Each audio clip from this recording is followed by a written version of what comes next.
en direct sur l'île Mode.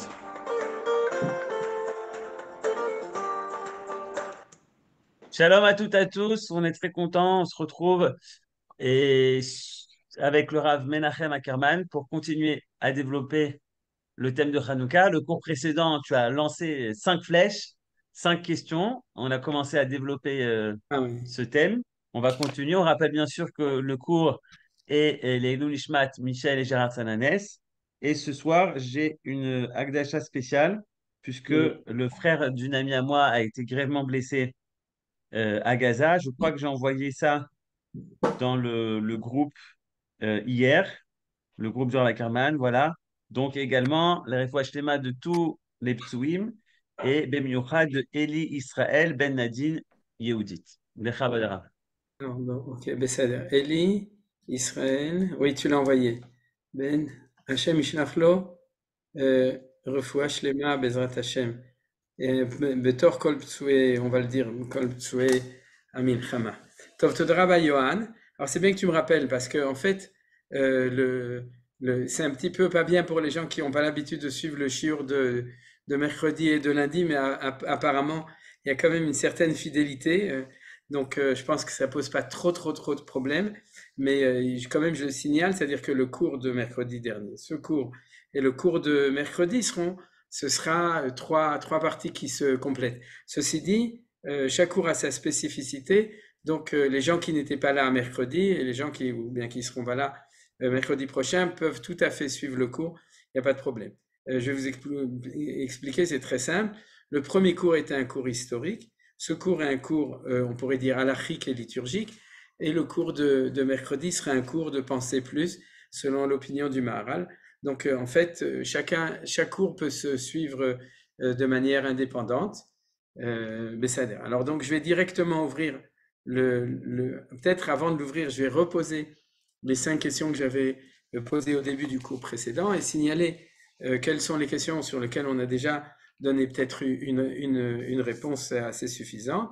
Alors la première, c'est celle autour de laquelle tous les 3 cours sont axés, c'est quel est le miracle principal. Parce qu'il y a le miracle de la victoire militaire et puis le miracle de la fiole d'huile qui n'ont pas a priori de rapport au niveau dans la nomenclature des miracles. L'un c'est un miracle, on pourrait dire religieux et vraiment miraculeux parce que c'était impossible autrement qu'une quantité d'huile qui suffisait pour une journée suffise pour 8 jours. Et d'un autre côté, le miracle de la guerre, c'est un miracle qui est comme l'expression de Nachmanide, c'est Nes Shebateva. C'est un miracle qui passe par le côté naturel des choses. Quelle est la différence? C'est que celui qui ne veut pas voir le miracle quand c'est Nes Shebateva, il ne le verra pas. Par contre, dans un miracle éclatant, ou bien tu fais abstraction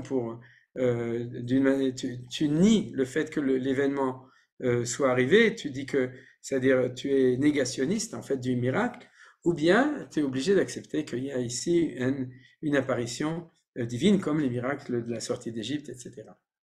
Voilà. Donc il y a 2 miracles et la question, quel est l'essentiel à propos de Hanouka? Ça c'est la question autour de laquelle on tourne et la réponse bien entendu, et c'est pour ça que j'ai choisi, comme l'a signalé Johan, le texte de Rav Zini dans Etzerez numéro 3. Et c'est un article, un Mahamar de Rav Zini qui a 50 pages, mais il a des cours par oral pour ceux qui veulent l'écouter en ivrite, peut-être en français, dans lequel je pense qu'il résume les choses.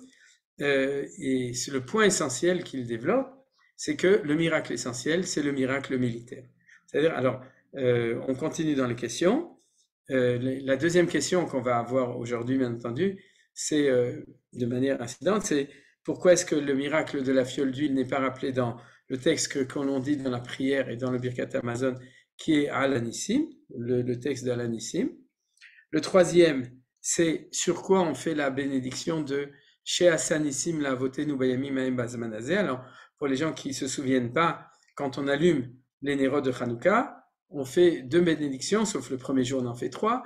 L'Adlikner chez le Hanouka, c'est-à-dire qu'il nous a Tzivan ou Bemitzvotav, qui nous a ordonné par ses mitzvot, et nous a demandé d'allumer les bougies, les nérodes de Hanouka. Et chez Hassanissim Lavotenu Bayamim Haim Bazmanazé, celui qui a fait des miracles à nos ancêtres en ce temps-là de notre temps. C'est-à-dire Bazmanazé, c'est de notre temps, Bayamim Haim, c'est le temps passé. Et c'est pour ça que le titre à la guerre de Hanouka comme à la guerre de Gaza que j'ai donné, c'est en fin de compte une allusion à l'idée de Bayamim Haem, Bazman Azé. C'est-à-dire que c'est des idées qui sont connues et qui sont importantes. Donc, chez Hassanissim qui a fait des miracles, de quel miracle on parle à ce moment-là? Ça va être l'essentiel de notre étude aujourd'hui, parce qu'on va faire une étude de prière, comme c'est le jour de lundi, c'est le jour où on étudie sur la Tefila. Donc, on va rentrer un petit peu dans les détails des sources talmudiques de la prière de Hanouka. La quatrième question, c'est pourquoi Rabbi Yehuda Nassi n'avait pas écrit un traité spécial sur Hanouka, alors qu'il a consacré un traité sur toutes les fêtes, y compris Purim. Et ça, on a répondu la semaine dernière. Je ne vais plus du tout reprendre ce thème-là. Et aussi pourquoi la Gemara elle-même, c'est-à-dire le Talmud de Babylone ou de Jérusalem, ont occulté en gros, ils consacrent 3 pages sur Hanouka, ce qui est très peu, et ils ne parlent que de la fiole d'huile. Donc ils ont complètement occulté, que ce soit Rabbi quand il a fait la Mishnah, et que ce soit la Gemara quand elle a parlé de ça, ils ont occulté l'événement militaire, ils ont parlé que des lois et un petit peu d'histoire, de l'histoire de la fiole d'huile, et c'est tout. Donc c'est un grand étonnement, et on a vu la semaine dernière que c'était tellement étonnant qu'à l'époque, 1000 ans après, Rav Saadia Gaon va se plaindre du fait que les Juifs ont complètement oublié ce qui s'est passé à Hanouka.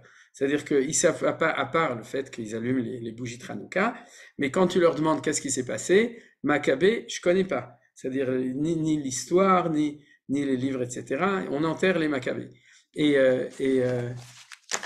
donc, ça, c'est un constat.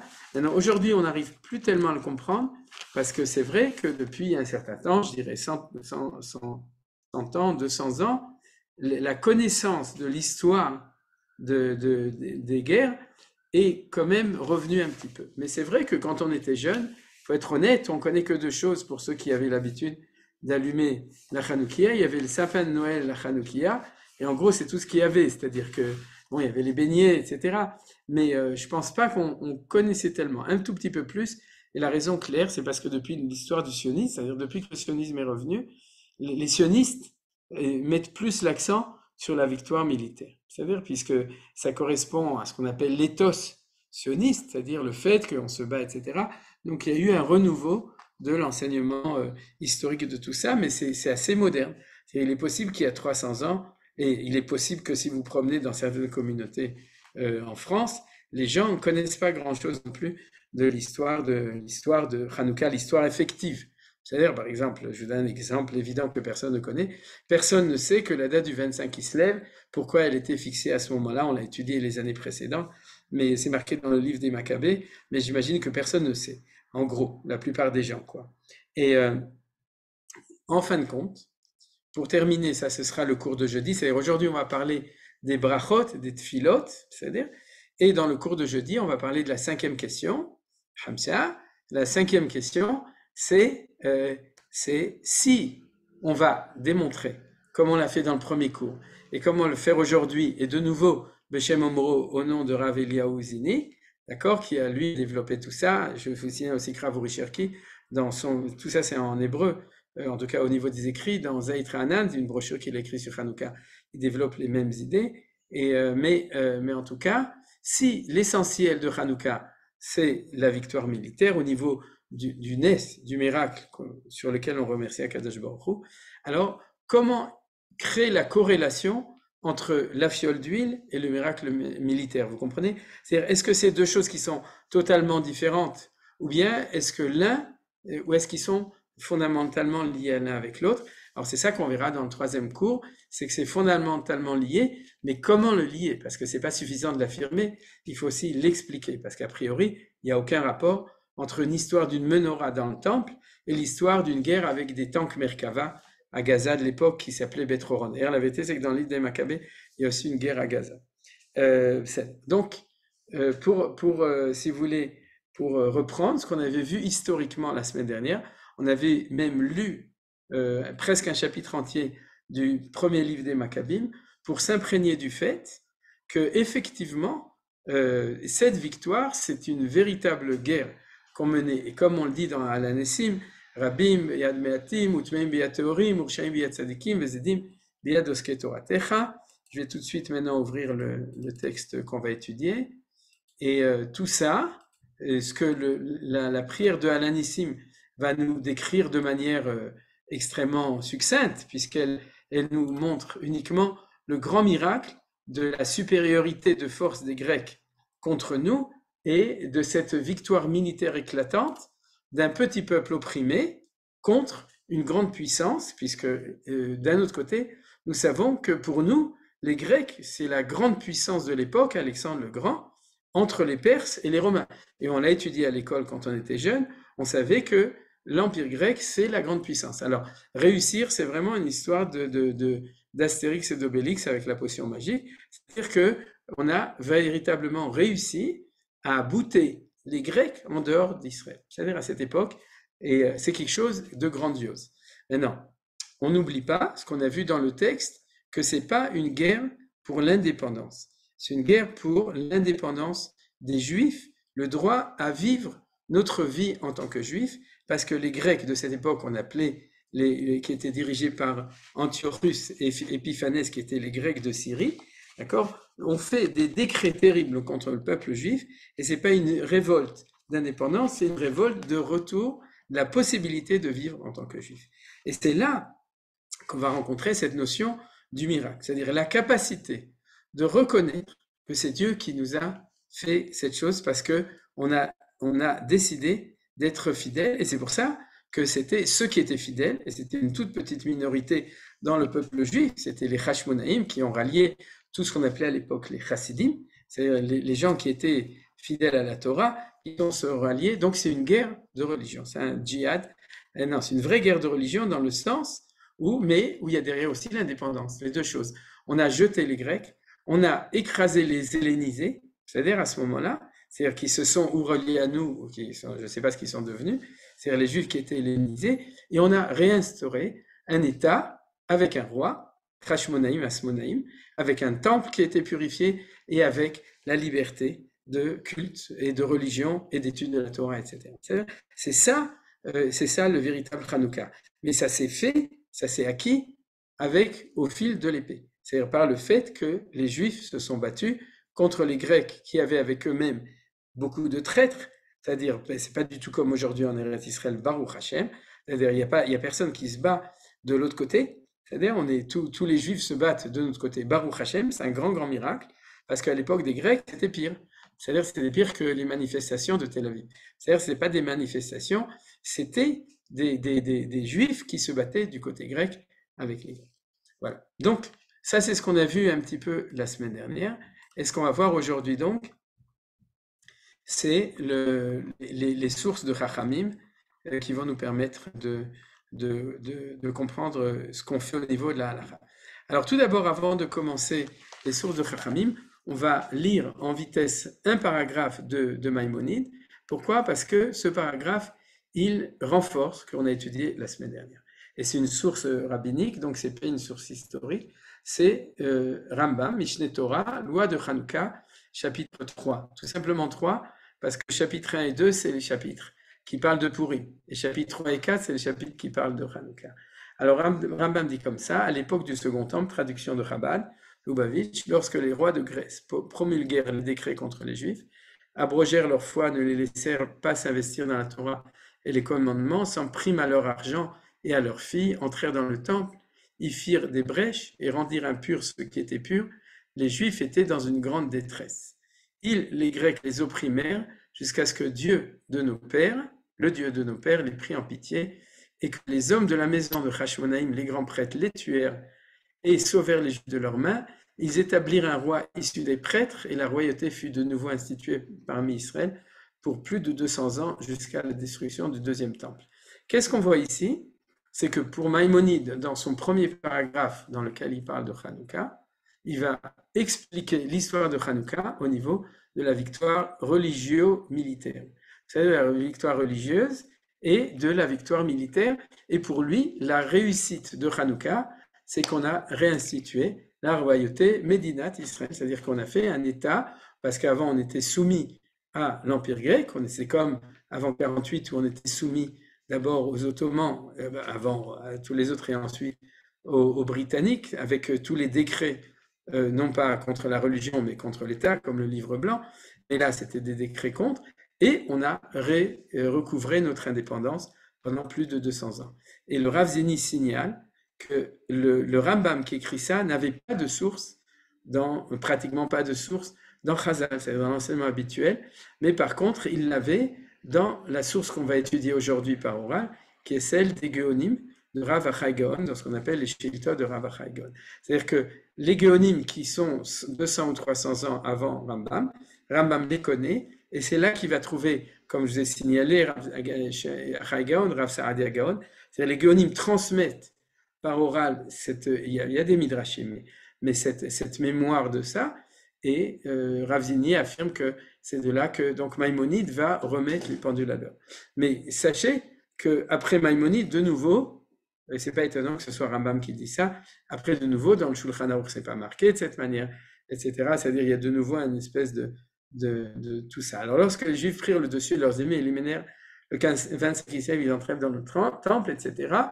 Et donc ils allumèrent avec elles les lumières de la rangée pendant 8 jours, le temps de piler des olives et produire de l'olive pure. Ça, c'est l'explication de Rambam, c'est pas marqué dans la Gemara, que la raison pour laquelle il fallait 8 jours, c'était le temps de préparer une nouvelle huile. C'est pas du tout sûr, c'est logique, mais c'est pas marqué dans le Talmud, c'est aussi une explication du Rambam. Et pour cela, les sages de cette génération institués, les 8 jours sont des jours de joie et de louange. Joie et louange, joie c'est tout ce qu'on fait pour se réjouir, et louange c'est le Hallel et Alanissim. Et donc on allume des lampes le soir devant les portes de la maison de chacun ces 8 jours pour montrer, faire connaître le miracle. Quel miracle? C'est pas marqué. C'est-à-dire, ces jours sont appelés Hanouka, il interdit pendant ces 8 jours de prononcer une oraison funèbre et de jeûner, comme les jours de Purim. L'allumage des lampes est un commandement d'ordre rabbinique, comme la lecture de la Megillah. À chacun de ces jours, on lit le Hallel complet, on récite avant la bénédiction, qui nous a sanctifiés par ses commandements et nous a ordonné de lire le Hallel. C'est pour ça qu'après, Maïmonide consacre le 3e chapitre aux lois du Hallel et le 4e chapitre aux lois de la Menorah. Donc dans l'équilibre, c'est clair pour lui que les 2 grandes mitzvot de Hanouka, c'est pas seulement la Hanoukia, et c'est aussi le Hallel. Et le Hallel, ça on le sait, parce que donc c'est pour ça que je vais un petit peu raccourcir. Maintenant on rentre dans le sujet liturgique, c'est-à-dire le sujet des prières. On va avoir donc 3 prières de Hanouka, à part la mitzvah de l'Adlik Ner Shel Hanouka, She'asanissim, Alanissim et le Hallel. D'accord? C'est les 3 prières. Et le Hallel, c'est pour ça qu'on va consacrer le moins de temps, parce que c'est un sujet qu'on étudie chaque année à propos de Yom Ha'atzmaut et de Yom Yerushalayim.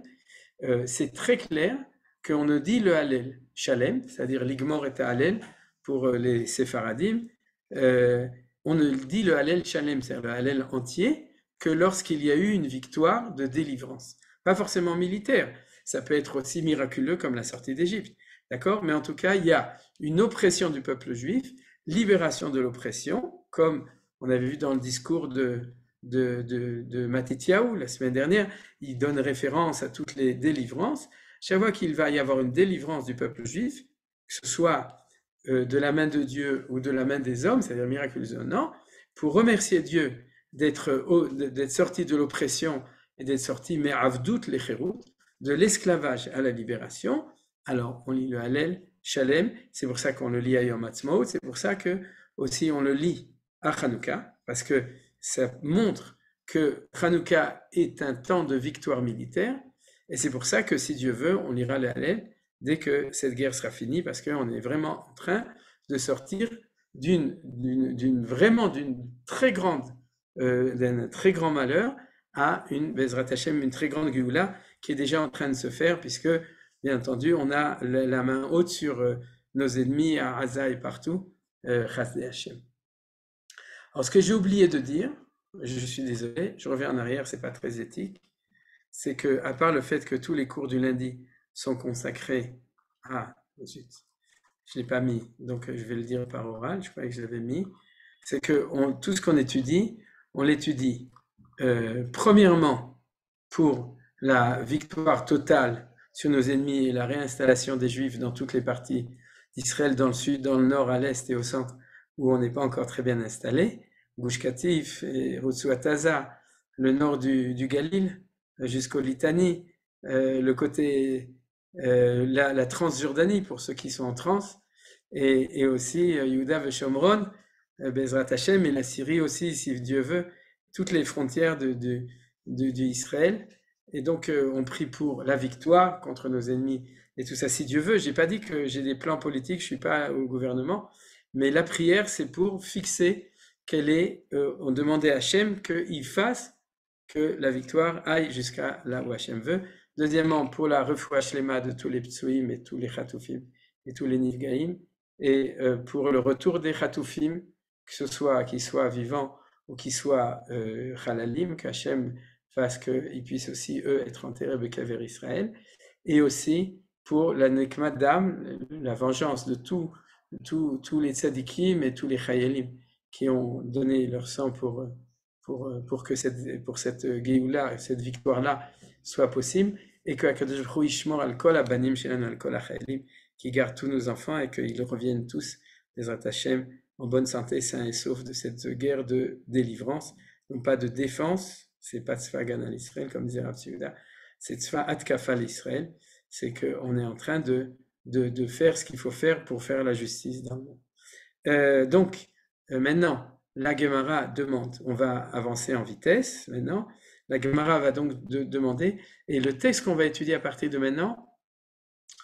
on va suivre l'enseignement que le Rav Zini nous enseigne sur la base d'un texte du Rav Achai Gaon, dans ce qu'on appelle les Shiltot, donc le Gaon qui vivait au 8e siècle environ, et qui s'appelait Rav Achai Gaon, qui était celui qui avait la tradition talmudique de Babylone chez lui, c'est-à-dire qui se transmettait par oral de génération en génération, donc ils étaient les détenteurs de la tradition talmudique, puisqu'ils étaient eux-mêmes les Raché Yeshivot, qui dirigeaient les mêmes yeshivot dans lesquels le Talmud de Babylone a été écrit, et qui nous transmet donc la suite de cet enseignement-là, et il va nous donner un texte qui, étant en araméen, c'est même pas que je voulais imprimer en hébreu, j'ai pris ces sources et on va étudier les sources de Rav Achai Gaon.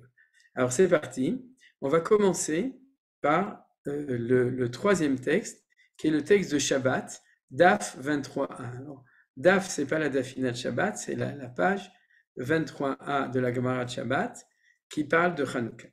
Et elle dit comme ça, si vous voulez, je le lis en hébreu, et vous lisez en français, et nous remercions beaucoup l'édition de Steinsaltz du Talmud, qui m'a permis d'avoir le texte en français, je l'ai piqué là-bas, avec la permission de Eliakim Simsovitch, Todaraba.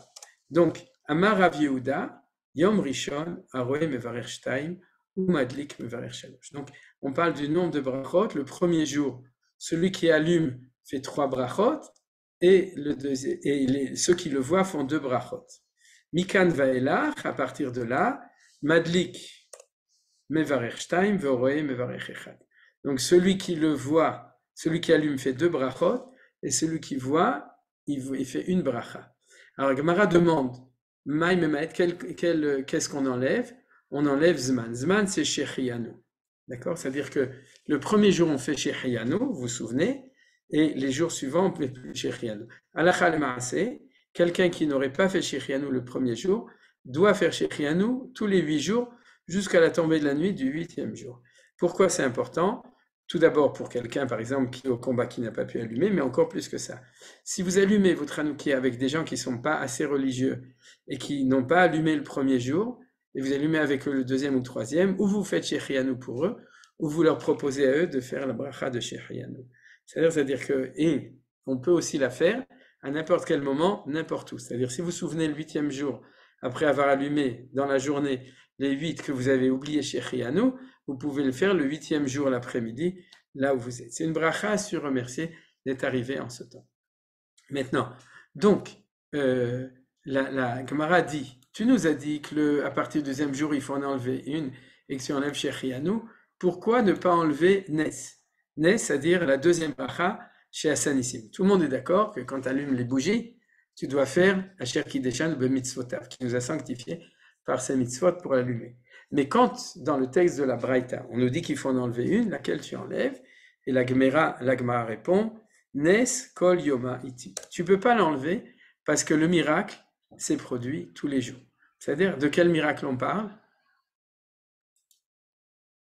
Qui s'est produit tous les jours? De la menorah, d'accord? Puisque chaque jour, il y avait assez d'huile et ça a brûlé. Ça, c'est le pshat, on est d'accord? Donc, a priori, on parle, c'est ce que je vous ai dit comme question qu'on va élucider, cette bracha de chez Hassanissim la votez-nous. A priori, ici, ça semble clair d'après la réponse, qu'on ne peut pas enlever la bracha du Nes, parce que ce n'est pas seulement un Nes café, c'est-à-dire du premier jour, qui était le 25 qui se lève, mais c'était aussi Nes Kavav, Kavzain, Kafret, c'était un Nes de tous les jours. La Gemara continue et demande, qu'est-ce qu'on fait comme bracha au moment de l'allumage? Elle dit, Mevarech la bracha, Sher Kitshanu ben Sivanu ladlikner Chanukah. Et du coup, la Gemara est choquée, parce qu'elle demande Vechan Sivanu, où c'est marqué qu'elle nous a ordonné. Pourquoi? Parce que qui est-ce qui a ordonné de faire cette bracha? Voilà, vous avez le texte en français. Et où nous a-t-il prescrit ce commandement? Il, c'est Akadosh Baruch Hu. Pourquoi c'est un problème? Nicole? Ah, tu sais pas. Yitzhak? Allez-y, j'écoute. C'est pas écrit dans la Torah. Voilà, c'est pas écrit, c'est les Chachamim. Donc on aurait dû... Oui, c'est ça, exactement. On aurait dû mettre béni sois-tu notre Dieu, roi du monde, qui a donné aux Chachamim la possibilité de nous ordonner d'allumer les bougies de Hanouka. D'accord, l'adlik, le ner Hanouka. On ne peut pas dire que c'est toi qui nous as ordonné, c'est pas ordonné. Ouais, et c'est même scandaleux, parce que si c'est pas marqué et que tu dis que c'est marqué, c'est un bal tossif. C'est-à-dire, il y a toutes sortes de balles, le bal des vampires, le bal du 14 juillet, et il y a un bal qui s'appelle le bal tossif, c'est interdit de rajouter des mitzvot. Il y a aussi bal tashrit, vous connaissez, c'est-à-dire c'est interdit de rajouter des mitzvot. Alors Rav Avia, qui est travaillé à l'Al, il a dit comme ça, mi lotasur, c'est le pasuk de la Torah qui dit que tu n'as pas le droit de te détourner de ce que disent les sages. Comme c'est marqué dans la Torah, chaque fois que tu écoutes les sages, alors indirectement tu écoutes la mitzvah de la Torah d'écouter les sages. Vous avez compris, c'est chacham. Si tu écoutes, si tu fais netilat yadayim avant de manger du pain, tu fais un mitzvah de Rabbanan. Quand tu allumes les bougies de Shabbat, tu fais une mitzvah de Rabbanan. Mais dans la mesure où tu acceptes d'écouter ce que disent les sages, accepter d'écouter ce que disent les sages, ça c'est une mitzvah de la Torah. Il y a marqué l'otassur, tu ne t'éloigneras pas de ce que la sage en dit. Rabbi Nechemia a dit, Shalavicha ve'agedcha, zekenecha ve'yombrulach, en français. Interroge ton père, il te le racontera, tes anciens, ils te le diront. Mais non, c'est très intéressant parce qu'il y a une marloquette. Le premier, il est religieux, le deuxième, il est historien. Vous avez compris? C'est-à-dire, qu'est-ce qui nous oblige dans la Torah d'écouter les paroles des sages, ou bien parce que le sage est Baki de Shulchan Aruch, ou bien parce que le sage, c'est lui qui sait interpréter l'histoire. Alors, par exemple, vous prenez quelqu'un comme Manitou ou le Rav Kook, c'est des gens qui connaissaient bien la halakha. Mais on écoute ce qu'ils nous disent parce que c'était eux qui étaient capables de nous dire comment voir le sens de l'histoire d'après la sagesse de la Torah. Et c'est la marloquette entre Rav Avia et Rabbi Nechemia. Vous comprenez? Le premier, c'est si le sage a dit, tu dois l'écouter. Et le deuxième, si le sage comprend, interroge ton père, il te racontera, les anciens, ils te le diront. Et vous verrez, c'est dans Azinu, ils t'expliqueront l'histoire. Donc c'est très beau de voir que les deux opinions se complètent. C'est-à-dire, tu dois chercher un sage qui, en même temps, il connaît la loi, mais c'est pas suffisant, bien que ce soit de bonne loi. Il faut aussi que ce soit un chacham qui sait comprendre qu'est-ce que c'est que l'histoire. C'est-à-dire, si par exemple, il est complètement en dehors de la plaque au niveau de ce qui se passe en ce moment, mais il connaît le chasse par cœur, alors il faut changer de parti politique. C'est-à-dire, parce que c'est pas suffisant. C'est-à-dire, c'est pas suffisant. Il faut les deux choses, et on le voit de là. C'est-à-dire, pour dire que Kitshanu b'mitzvotav, que le sage est fidèle à ce que Hachem attend de lui, il faut l'opinion de Rabbi Avia et de Rav Nechemia, des deux ensemble. Voilà, ça c'est une petite idée aussi qui est importante dessus. Mais le problème, c'est que jusque-là, On n'est que dans la première bracha de Asher Kiddushan U'Mitzvotav. Et la Gemara s'arrête là. Ça veut dire quoi que la Gemara s'arrête là? Elle ne nous dit nulle part dans tout le chasse, c'est-à-dire dans tout le Talmud, Bavli Yerushalm, en tout cas c'est le Rav Zini qui l'a dit, moi je ne suis pas allé vérifier, mais il n'y a nulle part marqué dans le chasse quelle est la source de la bracha de She'asa Nissim La'avotenu. Alors peut-être que c'est une décision rabbinique, peut-être que ça n'a pas de source dans la Torah, c'est-à-dire on pourrait dire comme ça.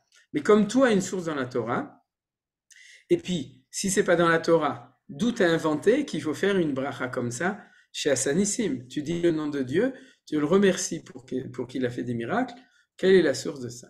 Alors ça va être le chidouche extraordinaire de Rav Achai Gaon que le Rav Zini va nous montrer. Alors pour ça, on va étudier un deuxième texte. J'espère que je ne vais pas trop vite. Si vous avez des interrogations, vous êtes invités à poser vos questions. Mais j'aimerais bien, comme Hanouka finit, on ne pourra pas continuer la semaine prochaine. On peut, mais bon, c'est un petit peu un problème. Alors, on va étudier un deuxième texte que le Rav Achai amène, qui est un texte d'une autre Gemara, dans Brachot, chapitre 9, page 54, folio 1. Alors, elle dit comme ça, on va lire directement en français. C'est une Mishnah, c'est la première Mishnah du 9e chapitre. Devant le lieu où s'est produit un phénomène miraculeux pour le peuple hébreu, on prononce la formule Baruch Ata Hashem. Ça, la formule, on la voit en hébreu. Baruch Ata Hashem Elokeinu melech haolam, she'asa nissim lavotenu bamakom hazeh. Est-ce que ça vous rappelle quelque chose? Oui, la bracha she'asa nissim lavotenu bayamim hahem bazman hazeh. Alors là, on dit bamakom hazeh. Quelle est la différence entre les deux? Le temps et l'espace. Vous avez remarqué? C'est-à-dire qu'il y a deux formules possibles. Ou bien tu arrives dans le temps d'un miracle, ou bien tu arrives dans l'endroit d'un miracle. Et ça, les gens ne le connaissent pas tellement, parce que Bazman Hazeh, tout le monde le fait. Bamakom Hazeh, est-ce que quelqu'un une fois a fait cette bracha? Non. Je vais vous expliquer pourquoi. Continuons. La Gemara dit comme ça. Elle dit, nos sages l'ont enseigné, pour indiquer, tout ça c'est en rajout en caractère maigre, c'est le traducteur, pour indiquer avec précision les sites de miracles collectifs évoqués dans la Gemara, dans la Mishnah, la Gemara rapporte.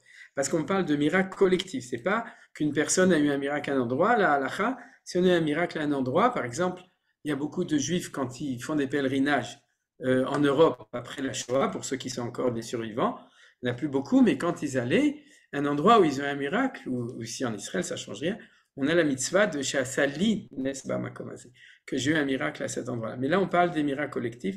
Abraham a dit qui voit les endroits où les Hébreux ont traversé la mer, donc c'est entre le Sinaï et l'Égypte, et le Jourdain à pied sec, c'est-à-dire là où les Hébreux ont passé le Jourdain à pied sec, c'est un endroit qui s'appelle Gilgal.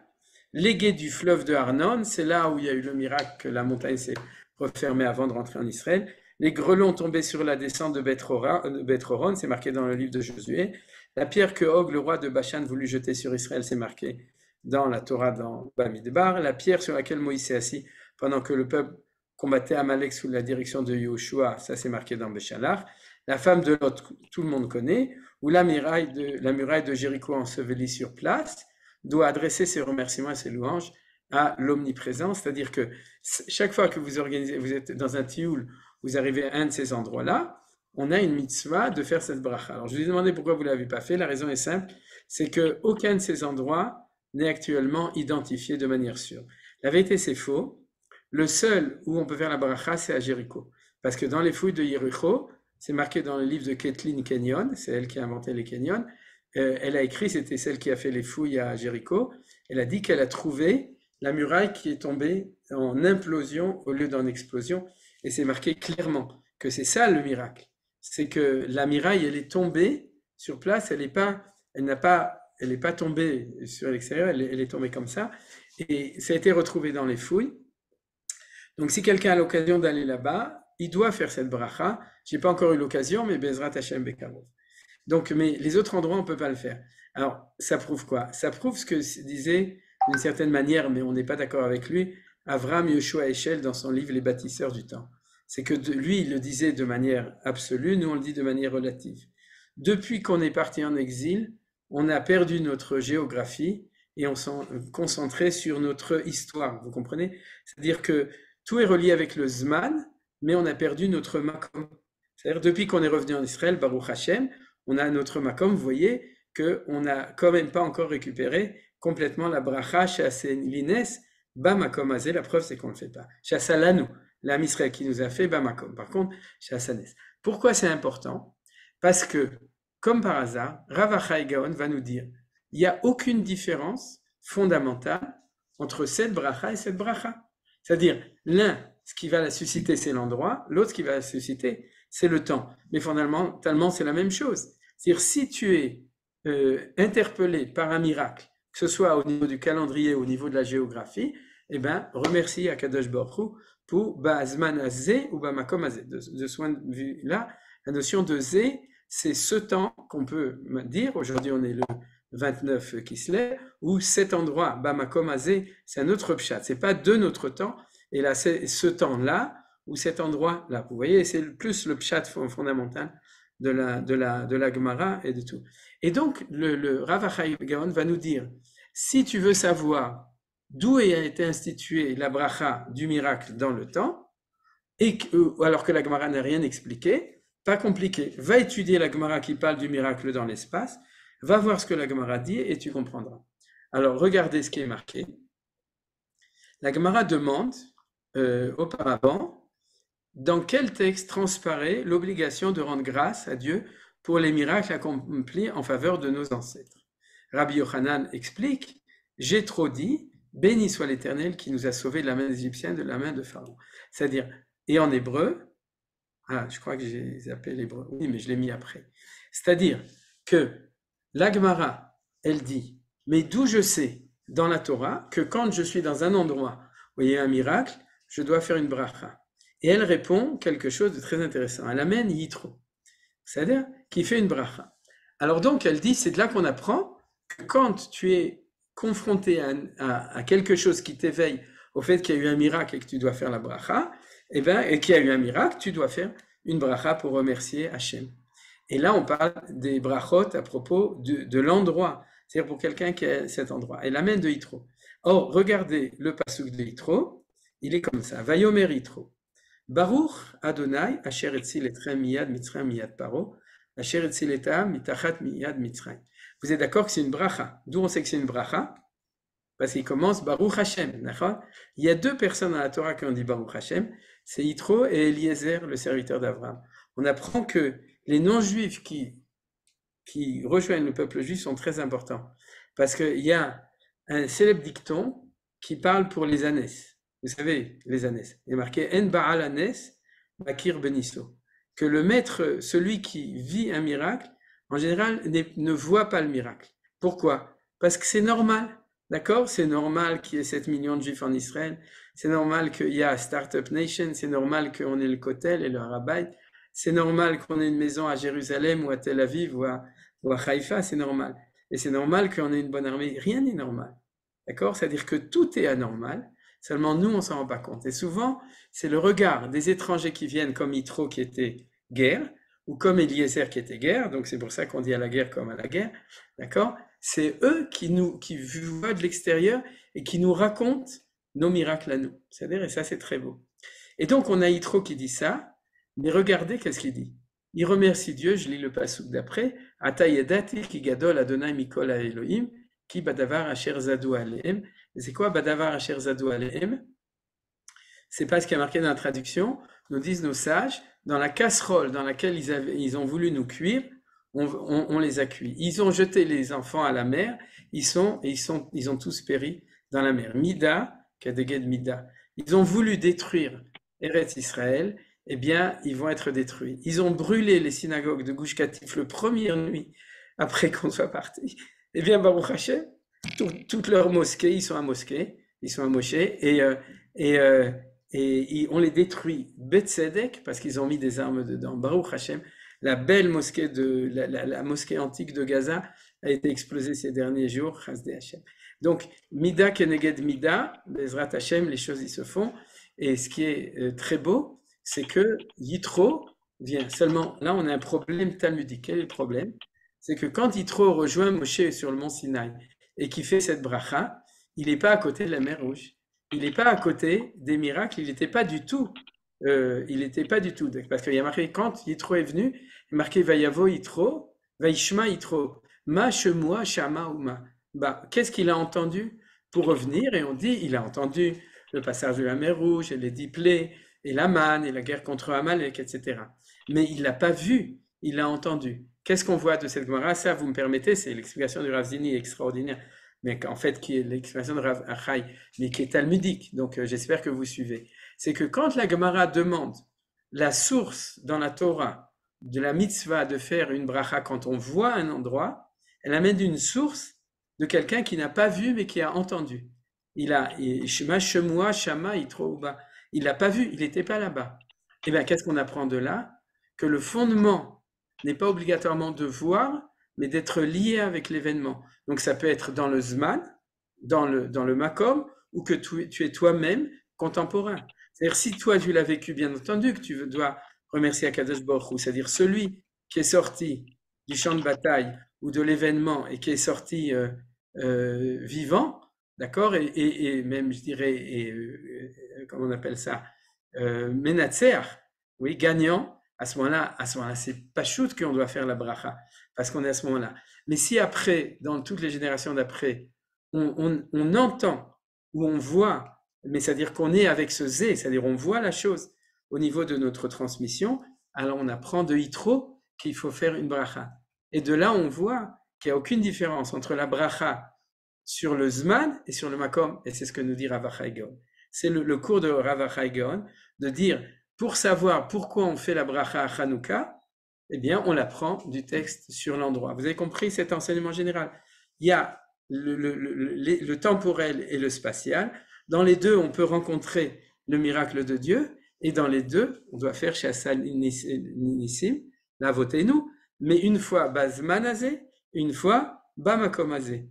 C'est-à-dire, or, qu'est-ce qui est clair et net? C'est est-ce que Yitro a fait une bracha sur le miracle de la fiole d'huile?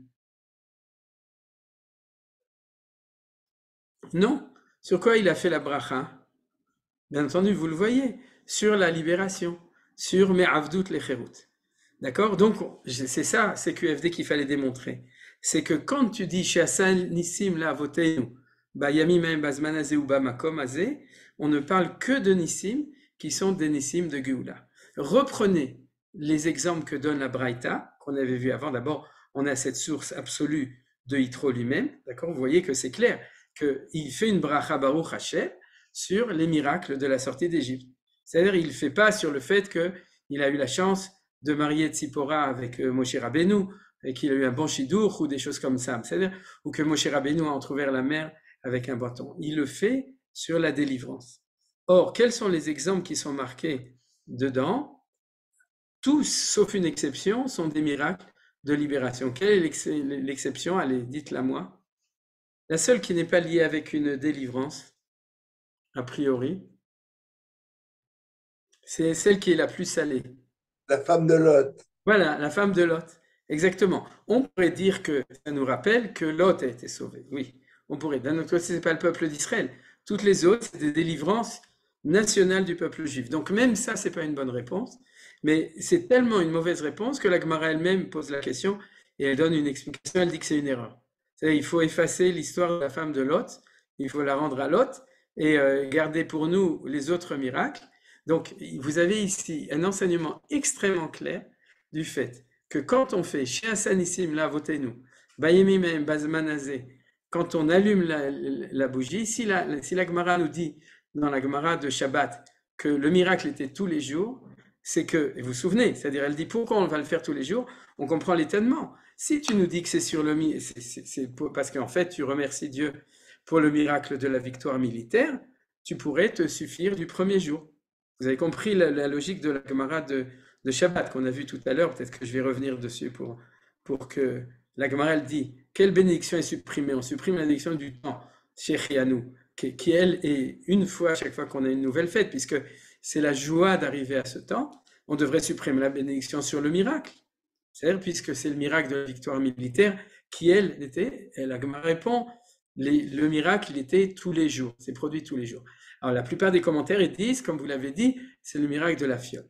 Mais j'ai deux réponses à vous donner. Première réponse, le cours de mercredi, c'est que si on ne sépare pas le miracle de la fiole de la victoire, d'un miracle militaire, si on ne vit pas une vie schizophrénique ou dichotomique dans lequel la guerre, c'est de la politique et la religion, elle se trouve dans le temple, d'accord? Si on intègre les deux, c'est clair que la Gemara n'avait pas de problème. Elle savait très bien qu'on remerciait sur le miracle de la victoire militaire, mais que le victoire de la menorah et le victoire militaire, c'est pas deux miracles, c'est le même miracle, ce qu'on va voir mercredi. Alors du coup, la Gemara n'a pas de problème. Ça, c'est une première réponse. La deuxième réponse que je vous donne, qui est personnelle, c'est que le miracle qui est dans la nature, c'est un miracle qui est tous les jours. C'est-à-dire, quand il y a marqué Neskol Yom Eite, le miracle, il est tous les jours, elle te fait une torecha. Pourquoi est-ce que tu ne regardes que les miracles qui arrivent une fois tous les quelques milliers d'années, quand la mer s'en trouve ou quand il y a une naisse de menorah, et que tu n'es pas capable de voir les miracles qui arrivent tous les jours?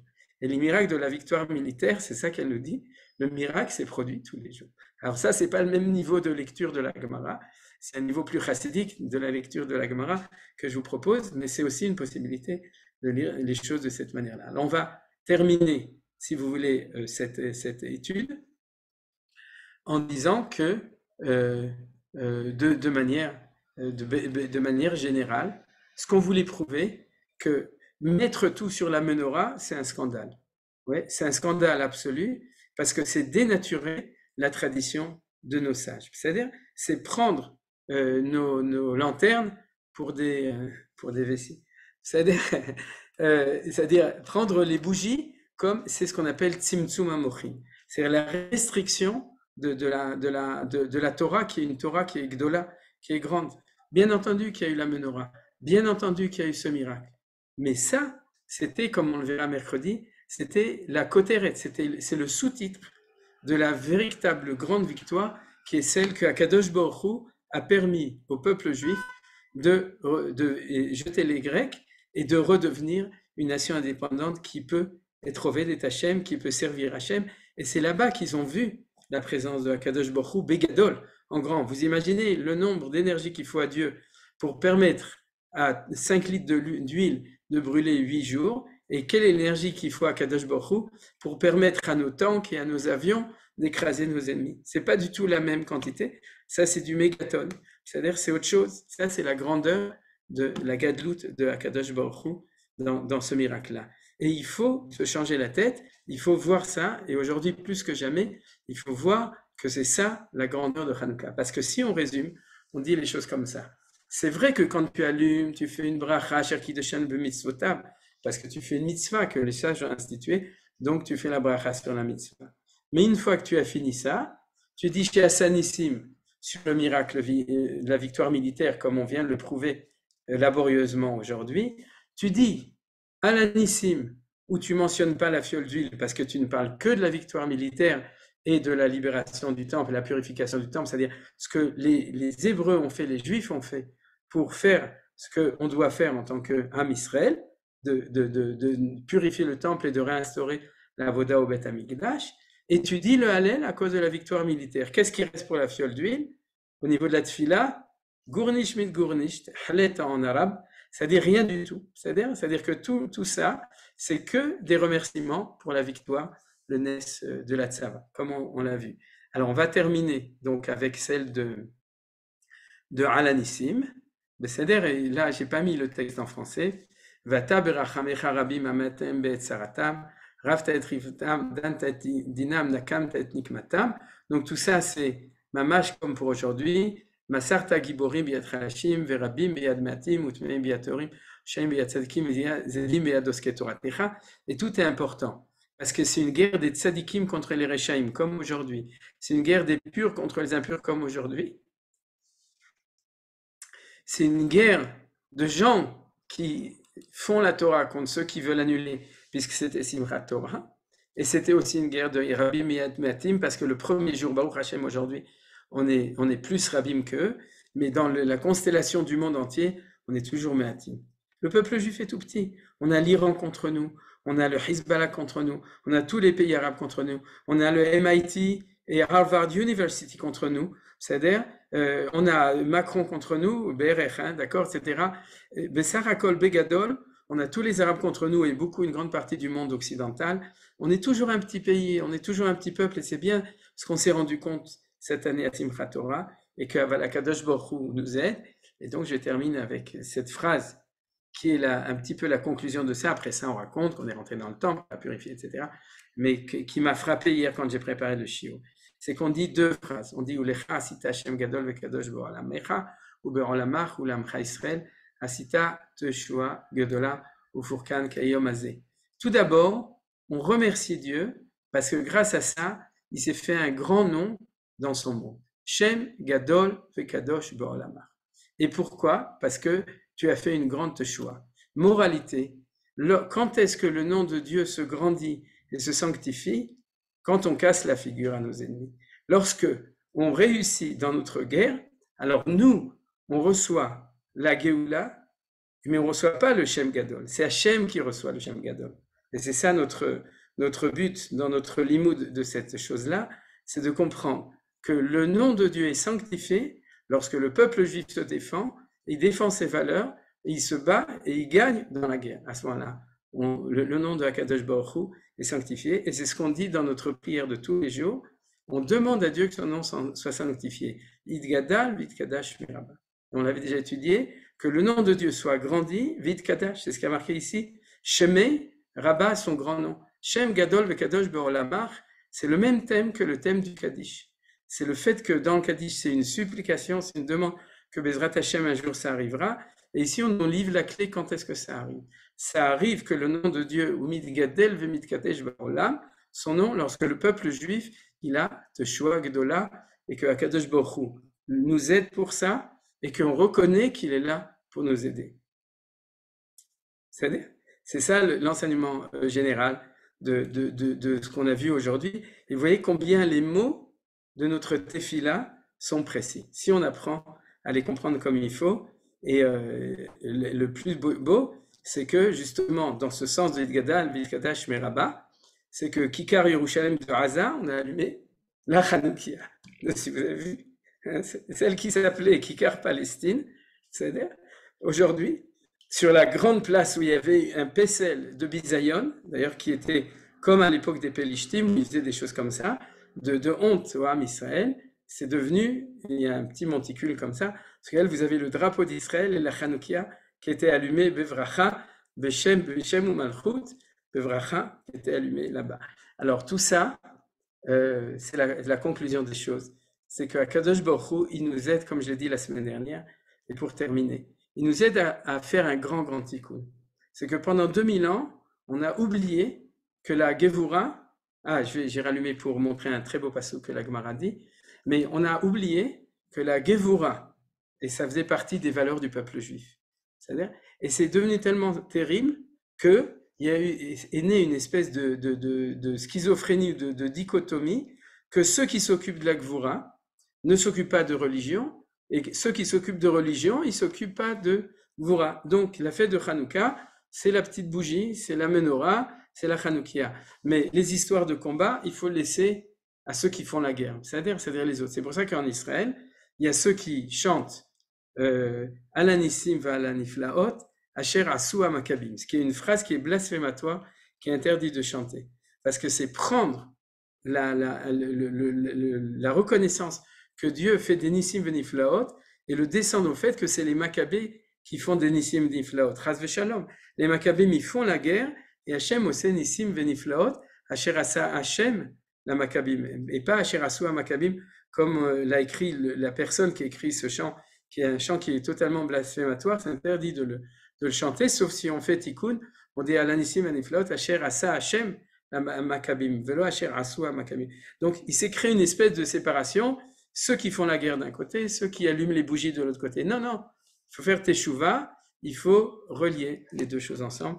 Et c'est ce qu'on a vu dans ce limoud, que c'est le grand tikkun de ramener Gvurat Hashem dans Torah Hashem, de ramener la Gvura de Akadosh Baruch Hu dans la Torah. Alors je vais vous montrer le verset, parce que comme vous êtes très versé dans la Torah, vous pouvez le voir. C'est le verset aussi que cite le Rav Achai Gaon, c'est un midrash. C'est un midrash qui est marqué dans la Gemara de Psachim, et je l'avais imprimé. C'est la Gemara de Psachim qui dit d'où on sait qu'il faut faire le Hallel quand on a une victoire. Elle amène un chapitre du Hallel, qui est le chapitre 117, qui a que 2 versets, que vous connaissez bien. Alléluia et Hashem kol goyim, shabehuhu kol haomim, ki gavar alenu chasdo, vemet Adonai leolam, Alléluia. C'est-à-dire que je ne vais pas rentrer dans le premier verset, ça prendrait trop de temps, la Gemara en parle, mais parce qu'elle dit qu'on doit faire le Hallel lorsque le chesed de Hachem est tellement fort sur nous qu'à ce moment-là, on peut dire Alléluia et remercier Hachem. Alors, la Gemara dit que c'est ça la source de faire le Hallel. Regardez ce qui est bizarre, c'est que vous avez toute la Kabbalah dans ce pasuk. Pourquoi? Il y a Gvurot, Chassadim et Emet. Vous voyez? C'est-à-dire, et ça, c'est ce qu'on dit. Tu dis le Hallel lorsque le chesed de Dieu se révèle dans la puissance de la Gvura du peuple juif. Et lorsque ces choses se révèlent de cette manière, alors on a la possibilité de réunir les chassadim et les gvurot. Ce que font nos chayalim en ce moment, ils font à chaque moment du chesed, un grand chesed, pour le peuple juif, pour la terre d'Israël, pour Akadosh Baruch Hu, pour le monde entier. Mais de quelle manière ils font le chesed? C'est pas en étant gnangnan, tout le monde est beau, tout le monde est gentil, chesed, chesed, chesed, charité chrétienne, etc. Non, non, non. Ils font de la gvura. Et lorsque le chesed de Hachem se révèle dans la gvura, alors ve'emet Adonai leolam, Alléluia. À ce moment-là, tu découvres l'éternité du émet du nom de Hachem. Oh, remarquez, regardez, le nikud du nom de Dieu, chaque fois qu'on prie, c'est Shva, Cholam et Kamatz. Vous avez vu que c'est marqué comme ça? Et vous savez d'où ça vient ce nikud? Du mot le'olam. C'est le même que celui d'ici qui est marqué ici. C'est-à-dire que lorsque les chassadim et les gvurot se rencontrent et que le émet apparaît, Titen Emet Yaakov qui est la Tiferet, alors le nom de Dieu, Ken, Yidgadal Vidkadash Meraba, il est bémet comme il faut, Alléluia. On ne peut pas dire Shabbat Shalom, mais on peut dire Chanukah Sameach. Alors, est-ce que vous avez des questions sur le shiur? Moi, j'ai encore un doute sur la compréhension des 8 jours par rapport au miracle. Donc, Oui. alors, je suis d'accord que le miracle, c'est tous les jours, mais là, il y a quand même 8 jours pour 8 bougies, donc, enfin, pour 8. Ouais. Donc, Ouais. je suis d'accord d'accepter un miracle tous les jours, mais là, on en fait que 8. Enfin, je veux dire, donc, c'est quand même une allusion à la. Ouais. C'est ce que j'ai dit au début, c'est l'explication pshat, c'est ce que dit Rashi, cet endroit. Mais quand on a étudié, si tu viens mercredi, c'est-à-dire, Bon, alors à mercredi. je me souviens, c'est comme les films, là, ça s'arrête toujours au truc des feuilletons, c'est la suite au prochain numéro. Et la bande d'annonce. Ouais. Mais disons que mercredi, Ok. le Maharal va expliquer pourquoi ce miracle sur Yavan est matim sur le fait que le miracle de la fiole d'huile soit 8 jours, sinon ça aurait dû être 7 comme les branches, d'accord? C'est sur 8 jours, et c'est cette notion du 8. Et pourquoi il y a cette notion, comme on le fait nous, aussi volaire, que le premier jour on allume un nerf, le deuxième jour un deuxième nerf, le troisième 3 nerfs, etc. C'est-à-dire toutes ces notions-là qui sont les détails qui expriment le fait que le miracle était journalier, c'est-à-dire, alors on va voir dans le Maharal qu'il va relier tout ça avec l'idée centrale du conflit avec la victoire, le conflit avec la Grèce et la victoire dans le conflit avec la Grèce. C'est-à-dire que pour l'instant, je n'ai pas pu répondre à ta question. C'est-à-dire. Merci. Bismillah Rabba. Quelqu'un? Johan? Non, personne. Ben, je voulais peut-être faire aussi une remarque. En fait, on peut comprendre qu'avec, au niveau d'une guerre, la, la vérité apparaît plus parce que c'est tout le monde qui voit, alors que au niveau religieux, on peut penser que c'est plus refermé, quoi. Tout le D'accord. monde ne voit pas. Il y a que finalement ceux qui sont religieux qui le voient, quoi. Alors qu'une guerre, là, c'est tout le monde qui peut enfin, s'apercevoir qu'il y a quelque chose on va dire, de surnaturel. C'est מאוד יפה ce que tu dis. Bonjour Mishmahat Sarabi. Et pourquoi c'est מאוד יפה? Parce que il y a une notion essentielle dans Hanouka qui est le Pirsoumanes, vers l'extérieur. C'est-à-dire, or, on pourrait se demander pourquoi un miracle qui était à l'intérieur du temple que personne ne voyait, et ça, ils ont demandé de le faire là-bas. Tu peux dire justement parce que personne ne le voyait, mais si Dieu s'est pas intéressé que tout le monde le voit, pourquoi tu as besoin de faire ça? Alors qu'au contraire, on peut expliquer que le fait de le sortir à l'extérieur, c'est pour le lier avec le Nes à Galouï, qui est celui de la victoire. C'est un chidouche que j'ai jamais entendu, mais il a fait bien. Bonsoir, Rav. Oui. Le miracle de la fiole, en fait, c'est pas le premier jour, parce que c'est une fiole de un jour. C'est à partir du deuxième jour que commence le miracle. C'est une très bonne question. Le Beth Yosef a posé la question et il y a quelqu'un qui a écrit un livre avec 100 réponses à ta question. D'accord. Donc, disons qu'il y a plein d'explications. Mais la plus simple, c'est que l'huile, elle est restée tous les jours. C'est-à-dire que l'huile, elle est restée permanente, ou bien que tous les jours, il descendait un tout petit peu. D'accord. Il y a encore d'autres explications, mais si tu veux, Je donne une autre explication. vas-y, Je peux donner vas-y. une autre explication, Rav, qui est assez marrant, qui est assez juste. C'est que finalement, le vrai miracle, c'est que quand ils ont eu la fiole que d'un jour, ils ont quand même décidé d'allumer. Il n'y en a pas un qui a dit, bah, de toute manière, ça sert à rien, quoi. Tu vas allumer pour un jour. Ouais. Laisse tomber, attends 8 jours tranquillement. Non, il a dit, on commence, et après Dieu, il aide. C'est comme ça dans la vie. Il faut toujours embrayer, mettre la première vitesse, après, c'est aussi un miracle, ça. Il a fait Chazak ou Baruch. Adlaka osa mitzvah. C'est que Et de toi, le ciel t'aidera. voilà, exactement. Il a fait Meod. Toda rabba. Toda Rava. Tov, alors Natsor Po. On finit en musique. Ah, super, ouais, vas-y. Et on se retrouve Bezrat Bah, Hashem. Mao Tzu, quand même. Quoi? Mao Tzu, il a fait. Ken, Bechavod. C'est Mao Tzu, si vous cherchez, c'est Mao Tzu chez le Safta Esther Rosenweig. C'est très beau. Non, Rosen Space. Zweig. Bon, voilà. Allez, Ouais, c'est parce sympa. que là, c'est pour les religieux.